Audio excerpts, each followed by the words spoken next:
常常听人讲，食到药是青草一叶，食唔到药是人参一招。而且有人讲吼，这活动，要活着爱叮当。实际上，治疗不只是食药啊做治疗尔，运动也是一种的方式。这台南的基皮病院成立运动强化中心，整合着医疗甲运动专业，针对门诊、住院甚至是手术了后的患者呢，提供运动指导，帮助这些病人建立着安全运动的习惯，也会当预防着不正确运动造成第二界伤害。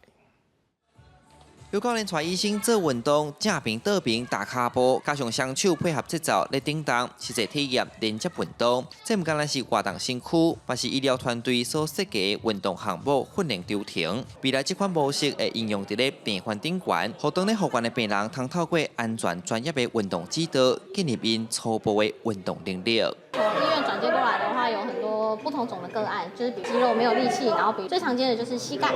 膝盖比如说有置换啊，或者是膝盖疼痛，然后过来，然后就是比如说他要强化下肢，然后我们会带他做一些强化下肢的训练，这样。专业人员来监督，那我们里面有护理师、物理治疗师，他们都具有运动教练的一个专长，他会比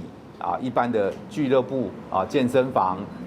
那来得更安全。这嘛是头一间针对病人成立的运动中心。基皮病院院长指出，文献显示，复健做完了后，通常有一段连接运动的过程。像两骨手术后，就要加强脚趾片的力，脚床头迄颗肋耐痛，就要提早训练做运动，较免去病院动手术。学者嘛强调，超高龄社会时代，要互时代生活自在，运动绝对是一个好的生活惯习。以前的医疗可能是等到生病了之后才去做介入，现在如果面对高龄化，其实更重要的是在于生活中就是需要运动。国人健康的那个调查里头，你中高龄开始的话，你大概差不多已经有70%以上就已经有一种慢性病了。实际上，我们中高龄的这一块的这一群人，随时注意自己的身体的健康是非常非常重要。英国医生所开的是治疗处方，即卖会当开运动处方啊。有学者建议，病院甲社区会当合作，后续会使甲病人转入去社区，推展台湾社区的健康促进服务内底，由病院启动，社区接手，互医疗照护会当延续落去。